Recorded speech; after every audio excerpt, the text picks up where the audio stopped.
자, 여기 1, 2, 3, 4번부터 한번 봐볼게. 그래서 나는 승천한 줄강대와 예전부터 친분이 있어 취재를 하러 가게 된 거야. 아예 친분이 없었지. 새롭게 이제 듣고 가게 된 거죠. 이번에 헌호이는 오로지 줄타기에 몰두하는 장인전신 있죠, 그지? 그리고 3번은 헌호이는 죽을 때까지 허운이 줄타기 경지에 이르지 못하고 생각했어? 맞아, 인정해줬잖아, 그죠? X거. 그리고 마지막에 이제 여인 때문에 죽은 거 맞아요, O예요. 자, 넘겨서 55쪽 갑니다. 55쪽에 윗글에 대한 설명으로 적절한 것은 여기서는 특별하게 액자식 구성이라 했잖아요, 그지? 근데 여기서는 내가 누구한테 그 트럼펫 사내한테 이야기를 전해서 전달해주죠, 그치? 그래서 해당하는 것은 1번이에요.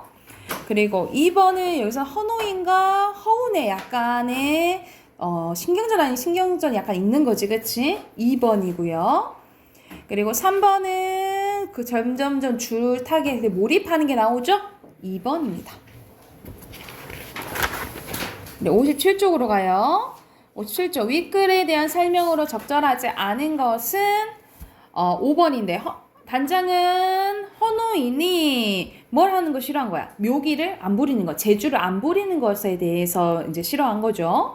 그리고 5번에 둘의 관점 완전 상반된 거지, 그치? 얘는 장인정신, 얘는 이제 돈 벌려고 약간 쇼 중심이잖아. 3번이에요. 그리고 6번에 옳은 거, 여기서는 3인칭에서 나의 이야기로 바꾸죠? 기억 맞고요. 새로운 사건 암시 아니고, 그리고 전환 나오죠? 해소도 아니고, 답은 2번이에요. 그리고 59쪽 7번에 대해 7번 내용 일치 문제네요. 적절하지 않은 것은 사내는 여기서 트럼펫 사내를 얘기하는 거예요. 사내는 거의 막 그 말을 이렇게 하고 있는데 거의 막 건강이 안 좋다 했잖아요, 그치? 여기서는 나에게 의지하려고 하는 거예요.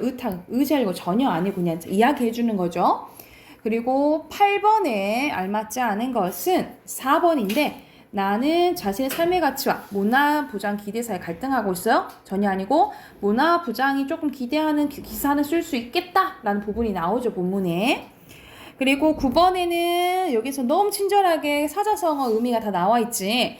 A 상황은 뭐냐면 아예 몰입하는 거예요. 그 줄타기 완전 몰입해서 예술의 경지에 오르는 거잖아요. 그래서 무아의 경지에 오르는 거 1번입니다. 자, 60쪽 빈칸 넣어볼게. 헌호이는 줄타기에 절대적 예술적 중시를 하며, 그리고 허우는 그 가치를 전수받으려고 노력하죠. 그리고 사내는 이 이야기를 뭐 하려고? 나한테 전달하려고 온 힘을 다한다 라고 보시면 됩니다. 자, 줄타기의 경지란 줄 위만의 자유로운 세상이 있어야 된다라는 거고, 결국 외부에 구애받지 않고 줄조차 의식하지 않는 우리 앞에 사자성어 뭐였지? 무상의 상태라고 보시면 돼요. 그리고 외부 이야기와 내부 이야기 있죠? 고로 나가 헌호인과 허운의 이야기를 통해서 인생의 의미와 삶의 가치에 대해서 생각해 보게 된다라고 보시면 되고요. 주제는 진정한 삶의 가치에 대한 추구, 삶의 가치를 상실한 채 무기력한 현대인에 대한 비판이겠죠.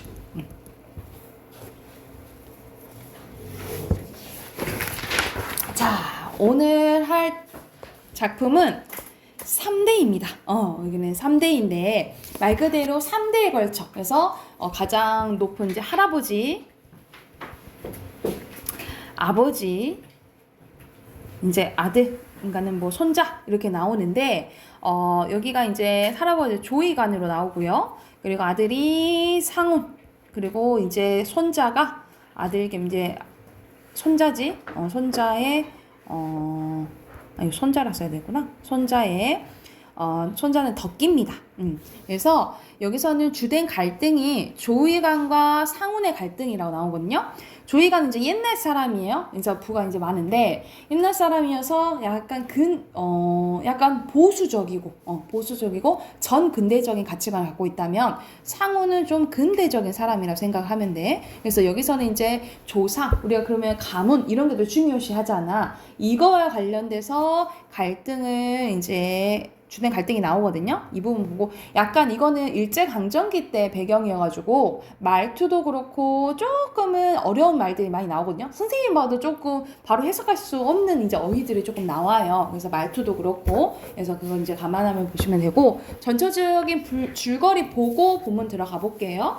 자, 전체적인 줄거리 보면은 대지주인 조이가 여기서는 이제 할아버지 아까 얘기했죠. 손자인 덕기가 일본에서 유학하다 방학을 맞아 잠시 귀국을 하게 됩니다. 다시 돌아갈 준비를 하던 덕기에게 사회운동을 하는 병화가 찾아오고 병화는 술집에 산 여인을 소개하게 됩니다. 이 여인을 알게 되는데 덕기는 그 여인이 아버지 상운 때문에 인생을 망친 어린 시절의 친구 경혜임을 알고 놀라지만 모른 척 시간을 보내게 돼요. 그러니까 소통이 조금 없는 거지 아버지랑. 자, 증조부 제사로 출발을 미뤘던 덕기는 조위관이 대도를 미끄러져 부상을 당한 이후로 하루 더 미루게 되는데 덕기의 모친은 덕기에게 조위관의 후처 수원집이 수상하다고 말하고 그러니까 자기한테는 바로 직속 시어머니가 아니라 이제 첩이니까 또 다른 이제 작은 이제 시어머니가 수상하다 말하고 덕기는 경의 문제로 아버지 상우가 대립하게 됩니다. 아버지 친구한테 그랬었어요? 하고 이제 싸우게 된 거야. 사실 일을 진짜 꾸미고 있었어. 수원지가 최찬봉이라는 사람이 이제 그 조위관의 재산을 빼돌릴 생각으로 조위관에게 독을 써요. 독을 쓰고 유서를 변조하라는 게 계획을 꾸미는데 조위관의 병세는 점차 악화되고 조위관은 가문의 상징인 사당과 금고의 열쇠를 믿을 만한 손자인 덕기에게 줍니다. 덕기는 금고를 열어 조위관의 재산과 유언장 확인하는데 조위관은 결국 죽게 돼요. 그래서 상우는 자기 아들이죠. 명확한 사인 규명을 위해서 부검을 주장하지만 어른들의 반대로 무산되고 이후 덕기가 집안의 재산을 관리하게 됩니다. 한편 병화가 비밀 조직을 이끌던 장훈과 함께 검거가 되면서 덕기는 병화에게 자금을 지원했던 혐의로 같이 연행됐는데 그 사이 상훈이 금고를 털어 유서를 변조하다가 또 검거돼. 아주 집안이 난리가 났지, 그치? 아버지는 막 재산 빼달리고 난리고. 경찰 조사 과정에서 장훈이 비밀 유지를 위해 스스로 목숨을 끊으면서 더 이상 조사가 이루어지지 못해 덕기가 무혐의로 풀려나고 이제 상훈도 이제 훈방하게 됩니다. 덕기는 할아버지가 없는 것에 대해서 되게 허망함을 느끼면서 어떻게 이제 살아가야 될지 이제 망연하면서 마무리가 돼요. 그래서 여기서는 주된 갈등, 할아버지와 그러니까 조위관과 상훈의 갈등, 또 상훈과 덕기의 갈등이 이제 주된 갈등이거든요. 본문 한번 봐볼게요. 자, 64쪽 가보자. 64쪽. 자, 돈 주고 양반을 사. 이건 속으로 누가 생각하는 거냐면 상훈이 생각하는 거예요. 상훈이 일종의 이건 굴욕이라 생각했다라는 거야.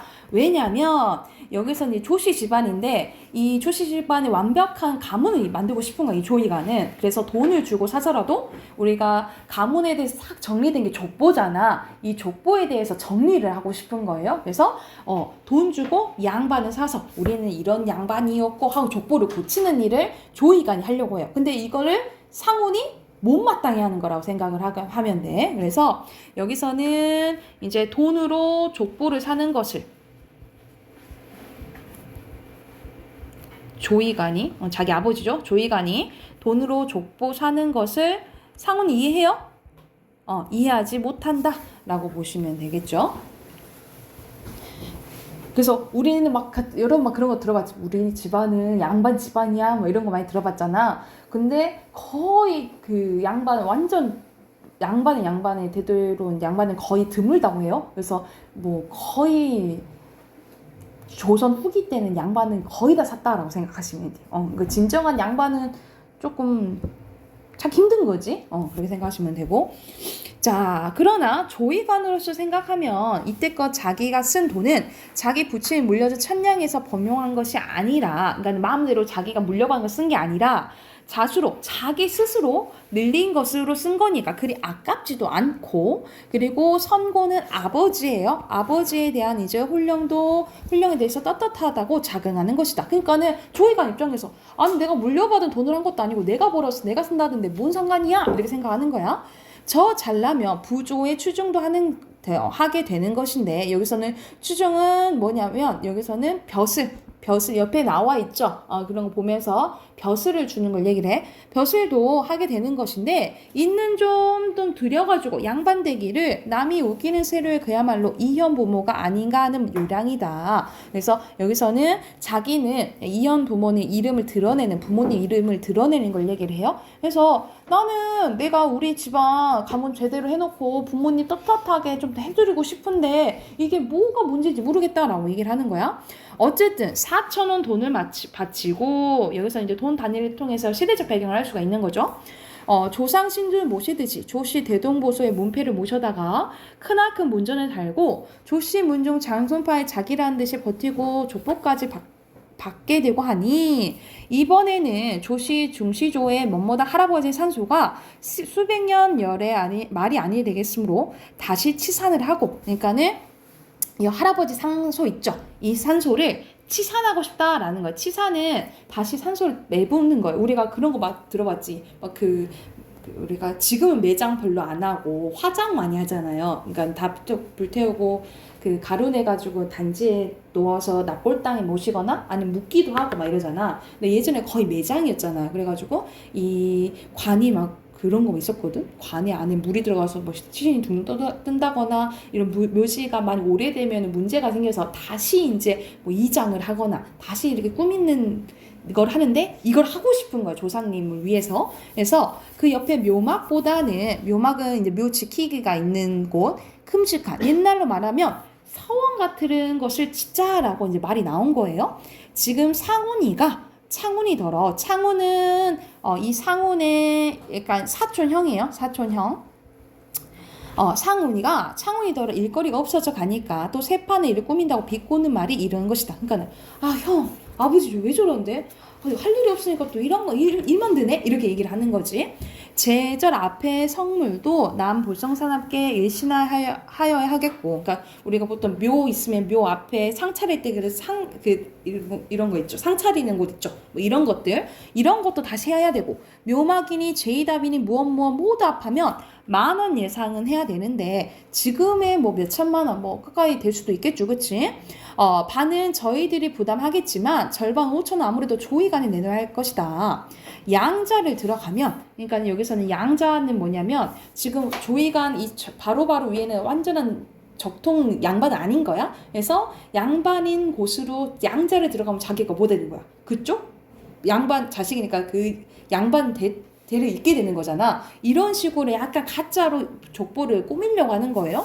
양자를 들어가면 재산 상속을 받을 권리도 있지만 없는 양 부모면야 벌어서 봉양할 의무도 지는 것이다. 조씨 문중에 돈 낼 사람도 없고 또 버리지 않았으면 모르거니와 버린 일 봐야 시종이 여일이나 깡그뜨려야 할 일이다라는 거죠. 그러니까 여기서 깡그뜨려야 할 일이다라는 것은 무슨 일이냐면 약간 일을 마무리하다 이런 뜻이에요. 그러니까는 이 일을 버리지 않았으면 모르는데 이미 버리면 내가 다 마무리해야 되는 일이다 라고 얘기 나오는 거야.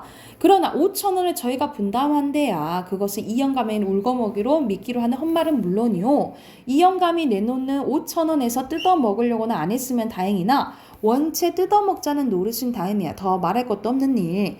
어쨌든 문놈이 드나들며 그러니까는 이제 상훈이 걱정한 건 뭐냐면 조이간에 돈이 많잖아. 돈이 많으니까 이렇게 왜 일부러 돈 들어간 일을 하고 또 옆에서 이것도 뭐 산소도 이거 고쳐야 됩니다. 이것도 해야 됩니다. 옆에서 돈 뜯어내려고 하는 사람이 많다 이 말인 거예요. 그래서 여기서는 이 문놈이라는 것은 이 돈 뜯어내려고 하는 사람에 대한 편이라고 보시면 돼요.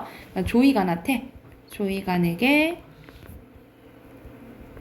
돈을 뜯으려는 이제 사람들 보고 문놈이라고 이제 촉대해서 표현한 거야.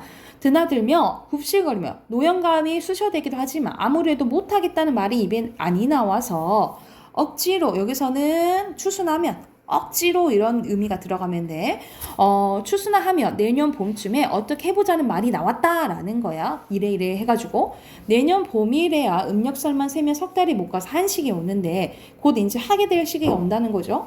이 영감에게 제일 신임 있는 창훈을 앞세우고 요새로 부쩍 조르고 다니는 것은 어서 급히 착수할 일을 준비하여 한식 차례를 잡숫게 하고 이눌러 일을 시작하자는 것이다. 그러나 영감으로서는 이렇게 쌀값이 폭락하여서는 도저히 힘이 겨우니 좀 더 연기했다가 추석에나 가서 착수라든지 내년에 한식에 의논해보자는 것이다. 영감도 결탄코 어수룩한 사람이 아니었는데 이런 식으로 이 영감에 대한 이제 특징이 막 바로 나오죠, 그치? 그래서 이런 것을 이제 인물에 대한 직접 제시라고 보시면 돼요. 그리고 딱 봐도 이건 시점은 전체적 작가 시점이겠죠, 그치? 어리숙이라니 거의 후반생을 상가주로 주판으로 늙은 사람이다. 속으로 쪼르륵 소리가 나면 천냥만냥판으로 돌아다니거나 있는 집사랑 구석에서 바둑이로 세월을 보내는 조가의 떨거지들이 다른 수다로는 이 영감의 주머니끈을 풀게 할 도리가 없으니까 족보를 악장 세우고 삼고 붓는 바람에 조춤조춤 쓰게 한 것이 3,000원, 그 4,000원을 쓰게 되니 속으로 끙끙 앓는 판인데 또 할아버지가 앞장서서 5,000원을 놀래가 나온 것이다. 그러나 5,000원을 부른 사람도 그만큼 불러야 3,000원을 울거내야 하는 것이요. 조이간도 5,000원을 반절 아무리 또 털리는 것이라 생각하고 있다라는 거죠. 또 돈 틀도 나가게 생겼네. 그러니까 주위 막 사람들이 이거 얼른 해야 된다라니까 돈 나가게 생겼네 이거 생각은 하고 있었다라는 거야. 그래서 돈 나가는 건 조금 그러긴 하지만 그래도 죽는 날이 얄팍해 가니까 곧 이제 자기는 늙었으니까 죽는 날이 얼마 안 남았다 이 말이야. 그러면 그래서 그것도 죽는 말 얄팍 가니까 조씨 문중에서 자기가 둘째 중시조나 되는 셈이니 이 세상에 남겨놓고 가는 기념삽이라 생각도 없지 않아서 해보려는 노릇이다라는 거죠. 그러니까는 자기가 죽는 날이 별로 얼마 안 남았고 그래 그러면은 나 죽기 전에 뭐라도 남겨놓고 가야 되지 않을까라고 이제 조이간은 생각했다 이 말이야. 이게 이제 조이간이 아까 그 조상님들 산소 고치는 거 아까 뭐라 했지? 치산이라 했지, 그치? 이게 조이간이 치산을 결심하게 된 이유라고 보시면 돼요. 이게 조이간이 치산을 결심하게 된 이유라고 보면 돼. 자, 그 다음 쪽으로 가보자. 자, 4,000원 돈이나 드는 줄 모르고 드린 것을 속으로 앓고 또 2% 돈 쓸 걱정하는 판에 애를 써놓은 일이 되어서 자식부터라도 그따위 소리 하는 것이 귀에 들어오니 이래저래 화가 났다라는 거야. 그러니까는 이것저것 돈 쓸 걱정 뭐 하고 그래서 그냥 힘들게 결정을 했는데 아들이 그거 왜 해요? 라고 얘기를 하니까 화가 났다 이 말이야. 자, 오늘도 친기는 이제 부모님 제사라 제사 반대꾼을 보니 여기서 제사 반대꾼은 누구냐면 상훈을 얘기를 해요. 상훈은 약간 기독교 이때까지 우리 기독교 믿으면 제사 안 지내잖아, 그치? 그래서 이 기독교인 사람에서 이 제사 반대꾼을 표현한 거야. 이를 보니 가만히 있어도 모든 야단인지 날 줄 누구나 짐작했지만 마침 거리가 좋아가지고 야단을 호되게 했다라는 거야. 그래서 이때 누가 같이 있었냐면 그 사촌형 창훈 있죠. 창훈이 말려줍니다. 아니요, 그런 말씀 아니에요. 아저씨가 잘못 들으셨습니다. 예, 상훈이 좀 잘못 말한 거예요. 라고 이제 창훈이 상훈 편 들어주는 거예요. 창훈은 속으로 시원하다 생각하면서도 인사치레로 했다라는 거야. 이거는 뭐야? 속으로는 상훈이 혼나네 이런 식으로 생각하면서 겉으로는 말리는 거지. 이거는 겉과 속이 다른 거예요. 우리가 겉과 속이 다른다라는 사자성어를 뭐라 하냐면 표리부동이라고 하거든요. 그래서 표리부동이 늘어나고 잘못됐다니 내가 이롱증이 있단 말인가? 내가 기병이냐? 라고 얘기를 하는 거지. 그만두세요. 상훈군도 달리 그렇겠습니까? 이 전황하다라는 거 조금 시기가 안 좋은 돈 쪽으로 시기가 안 좋은 통에 꼼짝하면 돈이니까 그것을 걱정해서 그런 거죠. 창훈이는 그렇게 병명도 해주었대. 그러나 창훈이가 이런 사람인 걸 알아요. 그래서 상훈으로서는 때리는 사람보다 말리는 놈이 더 미웠다라는 거야. 그러니까 때리는 사람은 누구 말하는 거야? 자기 아빠인 조이간보다 말리는 놈, 이 창훈이가 더 미웠다라고 표현을 한 거예요. 누가 돈 쓰는 거 싸라고 할인나? 누가 저더러 돈을 쓰란 걱정인가? 내 돈 가지고 내가 쓰는데 아버지께 사시는 일에 조금 뜸해지면서 부치는 쌈지를 풀서 담배를 담는 동안 창훈이 나중에 얘기했대요. 돈 쓰신다고만 하는 것이 아닙니다만은 어쨌든 공연한 일을 만들어내는 사람들부터 첫 번째 잘못이란 말입니다. 그러니까 옆에서 막 푸시했던 사람들 있지. 이거 해야 됩니다. 저거 해야 됩니다. 이 사람들에 대해 문제다라고 얘기를 한 거야. 뭐에 어째 공연한 일이냐? 부치는 어기를 좀 낮추었대요. 대동보수하더라도 족보 한 길에 50원씩 메었다 하니 그 50원씩을 꼭꼭 수봉하면 무엇하자고 3, 4천을 가위를 들겠습니까?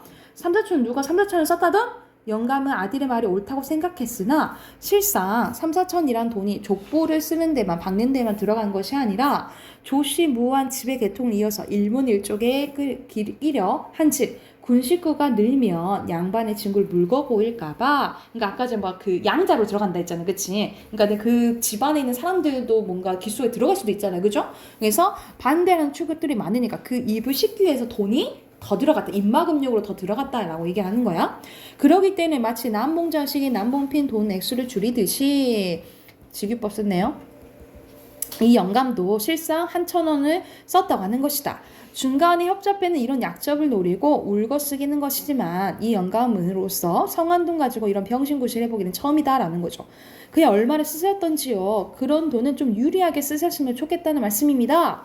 제하자 유구무원의 시대는 끝났다라는 거야. 제하자 유구무원은 무슨 뜻이냐면 아랫사람이 윗사람들한테 할 말을 못하고 지내는 거. 우리가 예전에는 아무리 윗사람한테는 맨날 내내만 해야 되고 막 아무리 옳지 않더라도 그건 아닌데요 라는 말을 못했다라는 거야. 근데 이 시대는 끝났다 하더라도 요즘 시대는 아니다 하더라도 자, 노친 앞이라서 아버지 말이라서 공손을 했으나 속은 또 달랐다라는 거야. 이것도 겉과 속이 다른 거죠. 그러면 이것도 표리부동이라 볼 수 있겠네, 그지? 어떻게 유리하게 쓰란 말이냐? 너같이 5, 6천씩을 5, 6천 원씩 학교에 디밀고 제 손으로 가르친 남의 자식 유인한 것이 여기서는 제 손으로 가르친 남의 딸 자식을 유인하는 것이 유리하게 쓰는 방법이냐? 라고 얘기를 해요. 그러니까 이게 무슨 뜻이냐면 이 사람이 이 상훈이가 친구의 딸을 첩으로 들여요. 그래서 그거를 찍는 말을 하는 거야. 야, 그래도 네가 그렇게 잘난 놈이 친구 딸을 첩으로 삼냐? 라고 이제 아빠가 꼬는 말을 한 거야. 그래서 아까부터 상훈의 말이 화롯가에 앉아서 폭발탄 만질 듯 같아서 위태했다 하더라니 겨우 진정되는 영감의 감정에 또 불을 놓았다라는 거죠. 그래서 상훈이는 어이없어서 얼굴이 벌개졌다라는 거야. 마지막 쪽 가볼게요. 자, 아버지께서는 너무 심한 말씀을 하십니다만은 어쨌든 세상에 좀 할 일이 많았습니까? 교육 사업도 있고 도서관 사업도 있고 조선어 자전 편찬하는 데도 있고 이게 이제 누가 상훈이 관심 있어 하는 분야라고 보시면 돼요. 상훈이 관심 있어 하는 분야. 이런데 할 일이 돈 쓸 데가 얼마나 많습니까? 라고 얘기를 하는 거야. 상훈이는 조심도 하려니와 길을 누기어서 차근차근 이왕치자 말이 나왔으니 할 말을 다 하겠다는 듯이 말을 이어 나가려니까 또 막 벼락이 내린대요. 듣기 싫다. 누가 내게 그따위 설교 듣다죠? 어서 가거라. 하여간의 말씀입니다. 지난 일은 어쨌든 지금 이 판에 벌한간 치산이 당한 일입니까? 치산만 한데도 모르겠습니다만은 서원을 죽고 뭐 유생 뭐라도 노를 삶이랍니까? 그리고 돈도 돈이와 지금 시대에 마땅한 일입니까? 라고 얘기를 한 거야. 그러니까는 지금 시대는 이제 근대화 시대잖아. 근대화 시대인데 지금 조상 산소를 뭐 해봤자 무슨 소용이고 서원 지어봤자 뭔 소용이냐? 라고 얘기를 하는 거야. 그러니까 돈을 좀 유익하게 썼으면 좋겠다라고 이제 상훈은 얘기를 하는 거야. 상훈은 아까부터 좀 어기를 높여서 반대했다는 거야. 잔소리 마라. 그놈 나가니까 점점 더 하고 싶구나. 내가 뭘 하든 네가 무슨 상관이란 말이냐. 내가 죽으면 동전 한 입이라도 너를 남겨줄 테니 걱정이란 말이냐. 너는 이유 아무리 굶어 죽은다 해도 막무가내다. 너는 없는데 싫다니까 너희들 다 두어 하면서 옆에 이제 주위 사람들 얘기를 하는 거예요. 내 재산이야말은 얼마 있는 게 아니다마는 반은 덕기에게 줄 거고 손자 그 나머지로는 내가 쓰고 싶은데 쓰다 남으면 공평히 나눠줄 것 같거다. 공증인을 세우든 변호사를 불러대든 하든 뒤를 깡그러뜨려 놓을 테니까 아까 깡그러뜨려 두다는 것이 뭐 때문에 마무리하다 이런 뜻이니까 이름 마무리하고 갈 거니까 너는 이제 내 자식 아니여. 너는 없어. 이렇게 얘기를 한 거죠. 완전 이제 단호박처럼 얘기한 거야.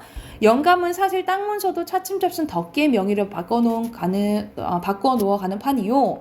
반은 자기가 쓰다가 남겨서 수원집 첩이죠. 그리고 막내딸의 명의로 물려줄 생각이었다. 만일에 15년 더 사는 동안에 아들 하나 더 본다면 물론 이 아들을 위해 반을 물려줄 요량도 있다라는 거죠. 이때까지 술에 취하면 주정으로 이런 말 하는 것을 듣기도 했으나 오늘은 친기라 부모님 제사라 술 한잔 안 자신 이 영감이 맑은 정신으로 여러 젊은 애들한테 떠들어 놓은 것이 처음이다라는 거죠. 그러니까는 이때처럼 야 너 그러면 국물도 없어 이런 말을 했어도 이렇게 진지하게 얘기한 건 처음이다 이 말이야.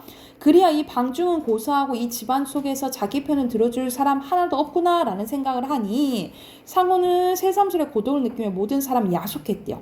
애미애비도 모르고 제 집 자식도 모르는 너 같은 놈은 고생을 좀 해봐야 한다. 내가 돈이 있으니 네가 한 달에 한 번이나 들여다보는 것이지 내가 아무것도 없어봐라.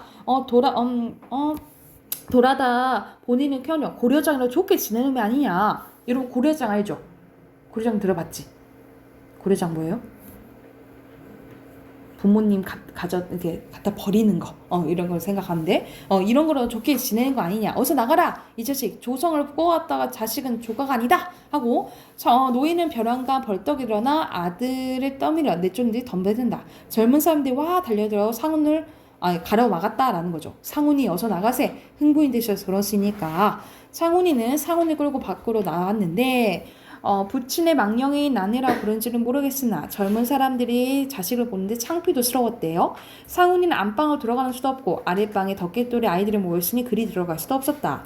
하는 수 없이 모자를 집어쓰고 축대로 내려오니까 이때 아들이 덕기가 내려왔다라는 거죠. 여기서 이제 이 부분이고 주된 갈등은 뭔 거야? 조이간과 이 조상훈의 이제 갈등인 거지. 네, 특히 이거는 가치관 갈등이라고 보시면 돼요. 왜냐하면 조이가는 완전 옛날 사람, 그리고 이제 이 조상은 근대적인 사람. 그래서 가치관이 주된 갈등이다라고 기억을 하면 돼요. 그래서 이것을 토대로 문제 풀어오시면 되겠죠.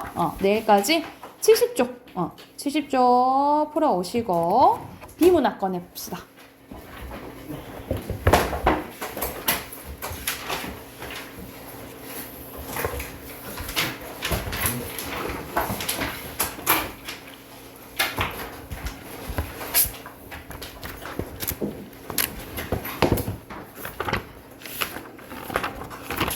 여기 이 할 차례 맞죠? 선생님 2개 풀어오라 했나요? 바로 한번 봐봅시다. 여기서는 레드오션과 블루오션에 대한 이제 내용이 나오는데 말 그대로 간단하게 얘기하면 레드오션은 막 경쟁이 막 치열한 거 그리고 막 핫한 거 이렇게 생각하면 되고 블루오션은 사람들한테 주목을 아직 안 받는 그러니까 숨겨져 있는 이런 분야라고 생각하시면 돼요. 경쟁이 막 치열하지 않는. 그래서 그것을 이제 표현하는 이제 예시가 이제 바로 첫 번째 문단부터 나와 있어요. 가볼게. 1984년 길거리 공연가 몇 사람들이 모여 설립한 캐나다 최대 문화산업 기업인 솔레이유가 예시로 나오네요. 솔레이유의 공연 작품은 세계 90여 개의 도시에서 4천만 명이 관람을 했는데 이 회사는 서커스 업계 세계 최고라는 인정받는 베일리가 100년 이상이 걸려 달성한 수익 규모를 20년도 채 안 걸려 벌어들였는데 주목할 것은 솔레이유의 급속한 성장이 잠재 성장력이 아닌 한계에 달한 사양 산업에서 이루어졌다는 점이다라는 거죠. 솔레이유는 이렇게 축소되고 있는 시장에서 경쟁자의 고객을 빼앗는 방법으로 이겼다라는 거야. 경쟁과 무관한 미객적 시장 공간에 새로 개발할 참신한 엔터테인먼트로 전통 서커스 공연보다 몇 배나 비싼 요금을 지불할 의사가 있는 새로운 고객의 마음을 사로잡았다라는 거죠. 그래서 이 사람의 이제 이 이야기는 경쟁과 무관한 미개척 공간을 새로 개발했다 이 말이야. 이게 앞에 선생님이 잠깐 말했던 이게 블루오션이라고 보시면 돼요. 경쟁과 무관한 거. 솔리유가 이제 이 성공했었던 이유는 경쟁을 멈춰야 성공한다는 사실을 인식했기 때문이라는 거지. 경쟁에서 이기는 유일한 방법은 경쟁자를 이기려는 노력을 그만두는 것이다. 즉, 솔레이오는 레드오션이 아니라 뭐 때문에? 블루오션 전략으로 성공했다라는 거에서 이거는 먼저 뭐부터? 사례부터 먼저 나온다라고 보시면 돼요. 자, 먼저 레드오션에 대해서 나옵니다. 레드오션은 존재하는 모든 산업을 얘기하고 이미 세상에 알려진 시장 공간이고, 블루오션은 현재 존재하지 않는 모든 산업을 나타내는 미지의 시장 공간이라고 생각을 하시면 돼요. 그래서 여기서는 각각 레드오션과 블루오션의 개념 나오죠. 레드오션에서는 산업 간의 경계선이 명확히 그어져 있고 경쟁자는 이를 받아들이고 그 게임의 법칙 동안 알고 있는데, 기업들은 기존 수요에서 보다 큰 점유율을 얻기 위해서 경쟁자를 능가하려고 했습니다.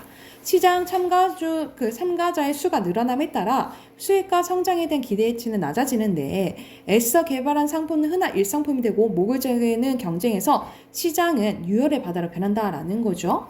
이와는 반대로 대조적으로 블루오션은 미개척 시장 공간으로 새로운 수요 창출과 고수익 성장을 향한 기회를 정의되는데, 블루오션은 기존 산업의 경계선 밖에서 완전히 새롭게 창출되기도 하고 기존 산업을 확장해서 만들기도 했다라는 거죠. 그래서 그 블루오션의 게임 규칙은 정해지지 않았기 때문에 경쟁과 무난하다라는 거죠. 그래서 우리가 보통 지금 레드오션 생각하고 해보려고 핸드폰 봐봐. 핸드폰은 엄청 다 경쟁이잖아, 그치? 그러니까 우리 보통 크게 보면은 뭐 애플이랑 삼성이 있긴 하지만 그래도 뭐 중국의 샤오미도 있고 막 다양하게 핸드폰이 나오잖아. 이런 게 이제 레드오션이라고 보시면 되겠죠? 아니면 이제 핸드폰이 거의 이제 완전적으로 아예 뭐 새롭게 이제 만들게 되면은 그게 블루오션이겠지, 그치? 그리고 선생님이 저번 달인가 1월 달 한 2달 됐구나 지났구나. 선생님 진짜 신기하다고 본 게 그 TV를 사러 갔거든요. TV를 붙이시고 이제 그 대리점 가서 봤는데 거기서 이제 TV 사고 이제 집에 이렇게 가려고 하는데 이제 선생님이 이제 여성분들을 혼자 자취할 때 하면서 갑자기 그 추천을 해주는 거야. 그래서 뭘 추천해 주냐고 보는데 그 공기청정기를 추천을 해주는데, 우리가 보통 공기청정기는 다 요즘 또 똑같이 생겼잖아요. 우리 학원 들어올 때 봐도 이렇게 동그랗게 크게 이렇게 생겼잖아. 근데 진짜 그냥 이렇게 동그랗게 디자인을 탁자같이 생겼거든요. 그러니까는 그냥 테이블 같이 생겼는데 그게 공기청정기인 거야. 그리고 색깔별로 엄청 원색으로 이런 식으로 색깔이 이쁘게 나오는 거야. 그래서 그런 거는 이제 어떤 타겟층 딱 맞춰서 이제 나온 거잖아. 그러니까 이런 것들 남들이 하지 않는 것을 하면 그게 어떻게 보면은 블루오션이 될 수도 있겠죠. 왜냐면 여기서 블루오션은 기존 산업 확장해서 만들기도 한다 했잖아, 그치? 이것도 뭐 예시가 될 수도 있겠죠. 크게 보면은 이어서 볼게. 레드오션에서는 경쟁자를 능가하기 위해서 붉은 바다를 잘 헤쳐나가는 것이 중요하다. 공급이 수요를 초과하는 대부분의 산업의 경우 축소되는, 그러니까 공급이 엄청 많다라는 거죠. 막 다 만들어낸다는 거야. 축소되는 시장 공간에서 점유율의 경쟁이 필요한 건 사실인데, 그러나 점유율에서 우위를 점한다 하더라도 지속적으로 높은 실적을 내기는 어렵죠. 그러니까 1등이 계속 1등 하기는 어려운 거지. 그래서 기업은 이러한 한계를 뛰어넘어야 된다라는 거야. 그러니까는 수익과 성장의 새로운 길을 잡아 블루오션을 창출해야 되는데, 그러나 아쉽게도 블루오션은 잘 안 보인다는 거죠. 지난 20년간 절대적 영향을 미친 기업의 경영 전략 포커스는 경쟁을 바탕으로 레드오션이었다는 거야. 그 결과 우리는 경제 구조 분석에서 당연히 경쟁하려면 원가를 절감시키든지 품질을 차별화해두든지 아니면 경쟁자 벤치마킹, 이게 대표적인 레드오션의 방법이라고 생각하시면 돼요. 이런 여러 가지 효과적인 기술로 레드오션을 경쟁하는 방법을 배워왔다라는 거야. 근데 블루오션 창출은 가치 혁신의 패러다임 전환 없이는 실제 전략을 추구하기에는 위험 부담이 커서, 왜냐 우리가 새로운 거 하긴 힘들잖아, 그치? 뭐든 위험 부담이 있죠. 그래서 단순히 희망사항으로 머무를 가능성이 있다라는 거야. 블루오션이란 용어는 분명 새로운 것이지만 블루오션 자체가 과거에 존재하지 않았다는 것은 아니다.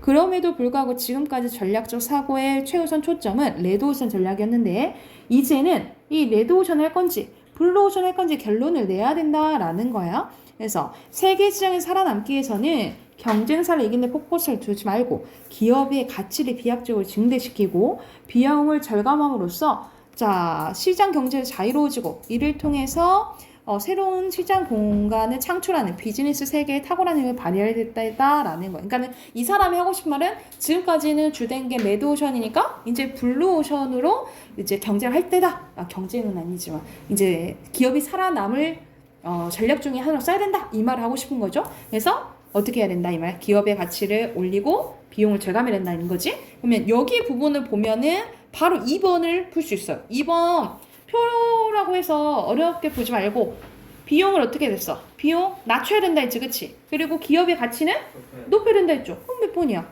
2번이죠, 그쵸? 2번이죠. 그리고 여기서 적절하지 않은 것은 블루오션은 경쟁이 아니야. 레드오션 경쟁이죠, 그쵸? 3번이 되겠죠. 1번에 3번. 자, 뒤에 문단별로 정리되어 있네요. 첫 번째는 뭐의 전략? 1문단은 블루오션, 2문단은 레드오션과 블루오션의 개념과 첫 번째 줄 개념 나오잖아. 개념과 특징이고 3문단은 레드오션에서 경쟁하는 방법이고요. 그리고 마지막은 블루오션을 창출해야 된다는 소리고요. 2번 가보자. 이제는 기업 전략을 레드오션과 블루오션이 어떤 것을 할 것인지 결정해야 된다? 했죠. 이거 어느 문단에 나와? 마지막 문단에 나오지, 그치? 그리고 2번에 경쟁해야 돼? 아니죠. 그리고 기업의 가치를 늘리고 비용을 축소해야 되는 거지? X네, 그치? 그리고 4번에 맞죠? O예요. 자, 레드오션은 존재하는 모든 산업을 얘기하고요. 그리고 기존 수요에서 큰 점유율을 갖기 위해서 경쟁한다라고 보시면 되고, 블루오션은 알려지지 않는 미지 시장 공간이지. 그래서 기존 산업의 경계선 밖에서 만들어지거나 기존 사업을 확장해서 만든다라고 보시면 됩니다. 됐나요? 자, 어휘 봐볼게요. 자, 1번에 유혈이에요. 유혈. 피 흘린다. 피 흘리면서 막 충돌. 그리고 2번에 잠재, 3번에 인식, 4번에 사양, 5번에 미지예요. 그리고 6번에 디귿, 7번에 리을, 그리고 8번에 니은, 그 다음 기억. 두 번째 이어서 가볼게요. 두 번째는 다문화에 관련된 겁니다. 우리가 예전부터 우리는 단일민족 이렇게 들어봤잖아. 그치? 우리 단일민족인데 옛날부터 보면은 단일민족이 아니에요. 왜냐면은 일본과도 교류가 또 있었고 중국과도 교류가 있었고 많이 해서 아마 피가 많이 섞였을 거야. 그래서 선생님 그것도 봤는데 그 배우 이동욱 알아요? 몰라요? 이동욱 그 도깨비 나오네. 이동욱 그 저승사자 나왔던 애. 걔가 그 시베리아인이 1% 있다 그러더라고. 그 유전자가. 그러니까는 다 위에서 섞이고 뭐 이렇게 되겠었죠, 그렇지? 그러니까는 우리도 이제 지금 보면은 다문화 가정이 되게 많잖아. 선생님이 어렸을 때만 해도 다문화 가정 친구가 거의 없었거든요. 근데 거의 요즘에는 반에 한두 명씩은 다 있지 않나요? 그쵸? 그렇지 않나? 그리고 티도 안 날 수도 있어. 왜냐면은 요즘에는 뭐 일본 뭐 예를 들어서 어머니나 아버지가 일본인일 수도 있는데 그런 별로 티 안 나잖아, 그치? 왜냐면 여기서 어렸을 때부터 태어나고 자랐으면, 그쵸? 그리고 선생님이 예전에 장성에서 일했을 때 장성에서 학교에서 일했는데 선생님 담당하는 담임 맡은 애들 반에 한 몇 명이었더라? 30명 안 됐거든요. 그런데도 다문화 가정이가 4명 있었어. 다 이제 부모님이 이제 어머니가 베트남인 분이 있었거든요. 근데 이제 어렸을 때 잘하니까 이제 한국말도 잘하고 아니면 다문화 가정 아예 베트남 인도 있었어. 왜냐면은 원래 어머니께서 초혼을 베트남에서 하셨던 거야. 근데 여기서 이혼하시고 이제 재혼을 이제 한국 남성분과 재혼을 한 거지. 그래서 들어올 때 같이 온 거야. 그러니까 걔는 완전 베트남인인데 근데 한국말도 잘하더라고. 초등학교 때 왔는데 그때 선생님 그 친구를 만난 게 중2 때였거든요. 중2 때였는데 몇 년 안 돼도 한국말 잘하더라고. 그래갖고 그 베트남 그 다국어 대회 나가가지고 상도 타고 막 이랬었는데 하여튼 그 정도로 요즘엔 다문화 가정들이 많고 우리가 예를 들어서 우리가 다문화 가정을 이룰 수도 있는 거, 너네가 다문화 가정을 이룰 수도 있는 거지, 그치? 예를 들어서 국제 결혼할 수도 있잖아, 그죠? 그럴 수도 있으니까. 그래서 여기서는 이제 우리가 어떻게 살아가야 되는지에 대한 내용이 나와. 특히 여러분 패러다임에 대한 개념을 많이 알아두세요. 지금은 패러다임에 대한 그 단어가 잘 안 나오긴 하는데 여러분이 이제 대학교 가거나 이런 거 보면 이제 패러다임에 대한 단어들이 많이 나오거든요. 그러니까는 한 시대에 우리가 생각하는 그런 요소들 있죠. 그런 건 이제 패러다임을 하는데 한번 봐볼게. 자, 한국 사회는 구성원들의 출신국이나 인종 등을 보면 이제 더 이상 단일 민족 국가라고 부를 수 없는 것이 현실이다 라고 바로 나와 있죠. 이러한 변화에 대응하기 위해서 우선 다문화의 주요 패러다임에 대해서 알아보고, 그러니까는 이 다방면 이렇게 생각하는 면점에 대해서 보고, 어떻게 이제 우리는 가라앉지 궁극적인 지향점에 대해 생각해보지. 다문화 사회를 정의하는 패러다임은 크게 세 가지로 있습니다. 차별 배제 모형, 동화 모형, 다문화 모형이 있는데 이 세 모형은 외국인과 이민자를 받아들이는 데 있어서 국가가 어떠한 정책과 제도를 채택하고 있는지에 따라 분류하는 거다라는 거죠. 먼저 차별 배제 모형은 자, 국가가 특정 경제 영역에만 외국인이나 이민자를 받아들이고 복지 및 사회 영역에서 받아들이지 않는 배타적인 모형을 얘기를 해요. 그러나 경제적인 세계화의 거대한 흐름과 결혼 이민자의 증대와 맞물려 그 입지가 제한되고 있다라는 거죠. 그러니까는 그냥 그래 오긴 오는데 아예 혜택 같은 거 이런 거 안 주는 거지. 선생님 며칠 전에 뉴스를 봤는데 이집트 사람이 우리나라 이민을 온 거야. 그러니까 이민 거의 이제 쫓겨나다시피 이민하는데 왜 그러냐면 자기 아버지가 이런 종교적인 문제 때문에 국가에서 그 사람 아버지를 살인한 거예요. 살인한 거서 거기 가족이 여기 한국으로 도망쳐 왔는데 이제 거기는 거의 피해 받은 거죠. 거기 나라에 살 수 거의 더 이상 없으니까 우리나라로 도망쳐 온 거겠잖아. 그런데도 이 서류 같은 것도 되게 어렵고 그리고 뭐 입국 절차 하는데 뭐 내용이 뭐 잘못되고 막 이랬었나 봐. 그래서 혜택 못 받는다고 막 이런 인터뷰 하는 게 나오더라고요, 이집트인들이. 그러니까 이런 경우가 차별 배제 모형의 대표적인 예시라고 볼 수 있겠죠. 그리고 동화 모형은 외국인이나 이민자의 모든 면이 주류사에 똑같아져야 된다는 모형이라는 거죠. 그러니까 예를 들어서 이집트에서 왔어. 그럼 우리나라랑 똑같이 해야지. 이렇게 생각을 하는 거야. 그러나 이 모형은 외국인이나 이민자의 정체성을 무시하였다는 비판과 함께 그들에 대한 불이익과 편견을 간과했다는 비난을 받아요. 이 모형들과 달리 다문화 모형은 다른 인종과 민족에 대해서 포용적인 태도를 취하는 모형으로 자, 외국인이나 이민자가 그들만의 문화를 지키는 데 인정하고 장려하며 정책 목표를 동화가 아닌 공존에 두고 있다라는 거죠. 따라서 지금까지 살펴본 모형들 중에서는 요즘 시대에 맞는 것이 뭐겠어? 셋 중에 다문화 모형이지, 그치?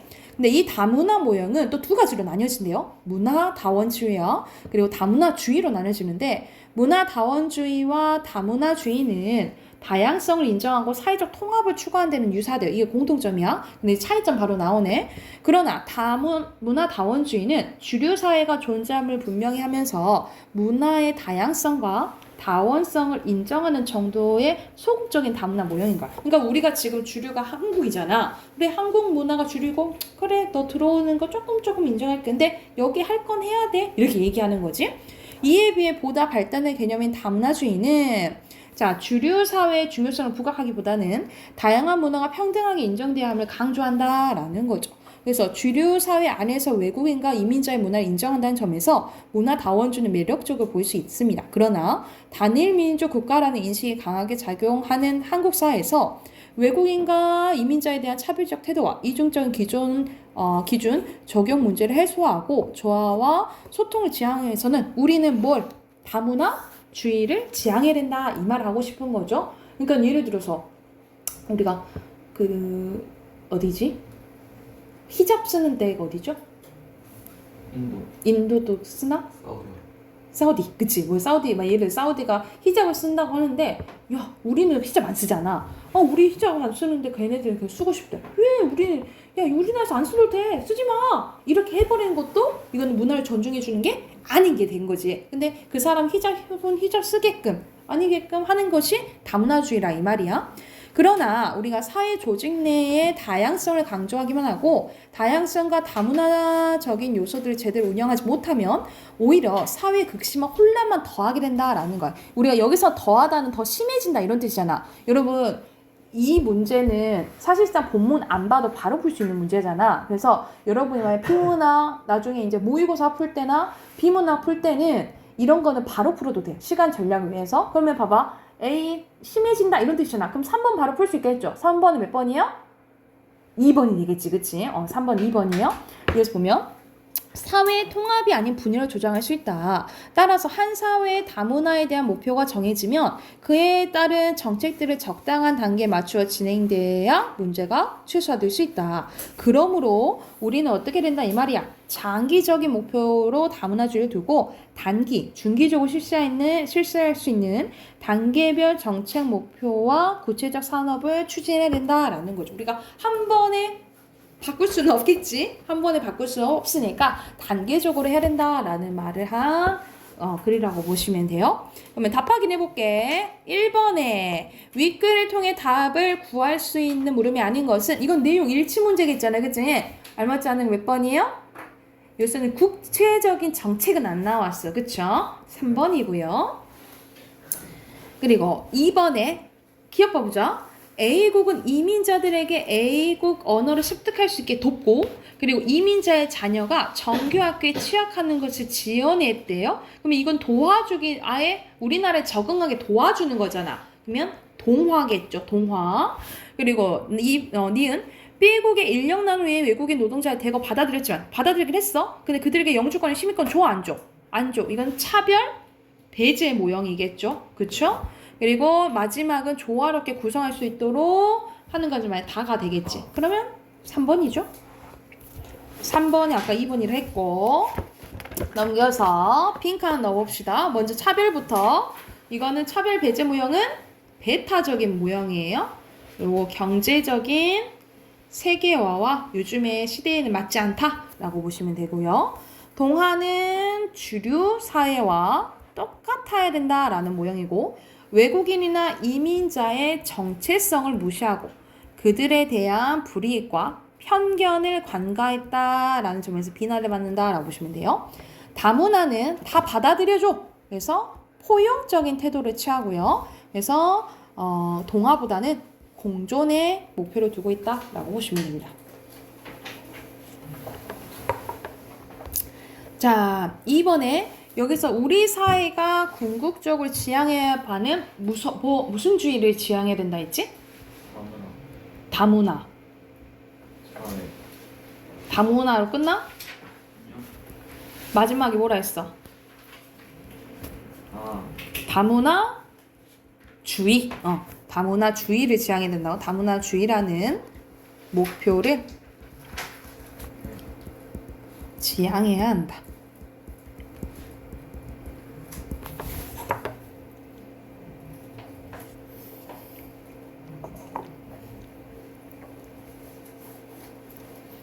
그리고 3번 가볼게요. 다문화 모양 크게 다문화 모양을 어떻게 나누죠? 다문화주의랑 문화다원주의로 나뉘어지죠. 문화다원주의.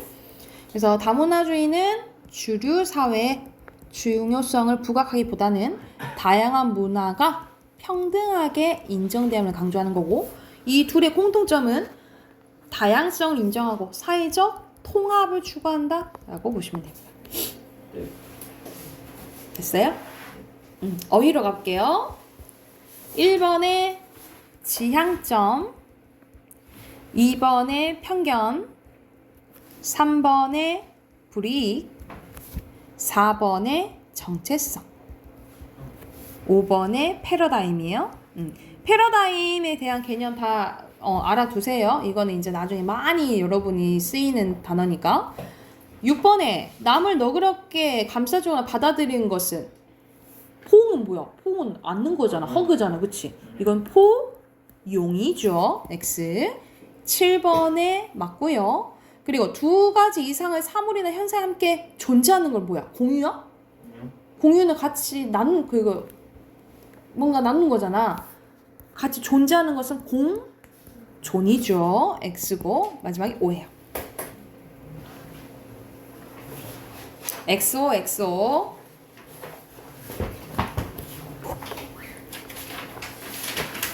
자, 문법 하시는 문법 숙제 있었죠? 선생님 답 확인. 해주고 끝내줄게.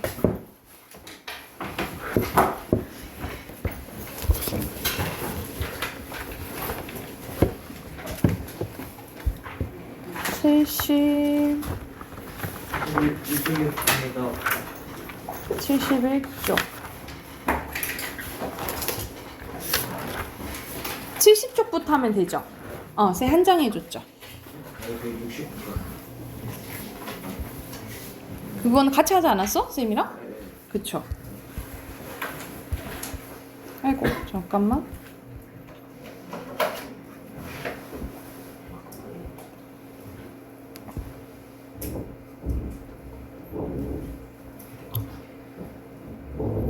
어잉 70쪽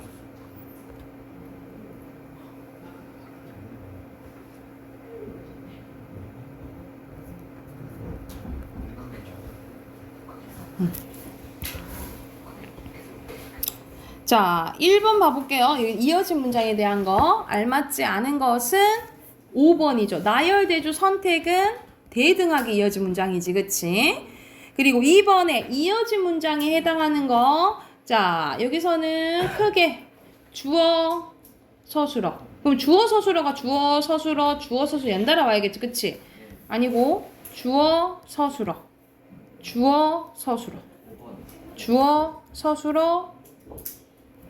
주어, 서술어, 주어, 서술어. 5번이네요.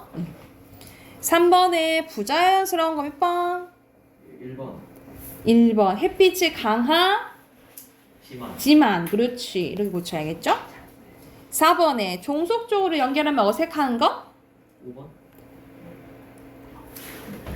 땡. 3번. 3번. 그렇지. 이거는 보게 노래를 하고 뭐 이렇게 되겠죠? 책을 빌리러. 이 목적이 되겠지. 종속이에요. 자, 5번에 대등하게 이어진 거. 연결하면 보면 돼. 봐봐. 내려서 원인이지. 밝아서 하지만 3번이네. 그치? 더라도 이런 거 다 나중에 다 나머지가 종속이죠. 그러니까는 나중에 아는 문장이랑 나올 때는 주어 서술로 다 표시하면 좋지만 이렇게 이어진 문장 중에 종속이냐 대등이냐 이건 어차피 이어진 문장이잖아. 이럴 때는 연결음이면 보면 돼. 이런 식으로 연결음이면 보면 돼. 그리고 목이 아파서 병원에 갔대. 이건 뭐야? 종속적으로 이어진 문장이지. 그럼 찾아. 려고, 려면, 는데, 일지라도. 다 연결음이가 있네. 근데 뭐가 들어가겠어? 원인이 들어가야겠지. 그치? 원인을 나타내는 거 뭐야? 몇 번? 5번. 원인인데? 1번. 1번이죠. 세심에 사니까 기분이 좋은 거잖아. 원인이죠. 이거는 목적이고 뭐뭐 하려면 조건이겠네. 뭐뭐 하는데 배경 뭐뭐 할지라도 양보에 해당돼요. 이거는 원인에 해당되고 그러니까는 이 의미 차이도 알아야겠죠. 그쵸? 7번 가볼게요. 7번 잘못 연결한 거 2번. 맞았어요. 2번 이건 뭐겠어? 목적이겠죠? 구입하려고. 8번에 빵을 먹어서 배가 부르다. 종속. 인생은 짧고 예술은 길다. 이거는 대등. 종속이죠? 그럼 적절한 거? 3번. 땡. 이건 주어가 생략됐죠? 주어가 없잖아. 네. 이건 생략된 거 없고. 둘 다 혼문장이죠? 둘 다 이어진 문장이네. 2번이네요. 됐나요? 오케이. 오늘은 여기까지 하고 오늘 숙제는 틀린 어휘 써오시고 문학만 있네. 문학 숙제만 해오세요. 하셨죠? 그리고 내일은 오자마자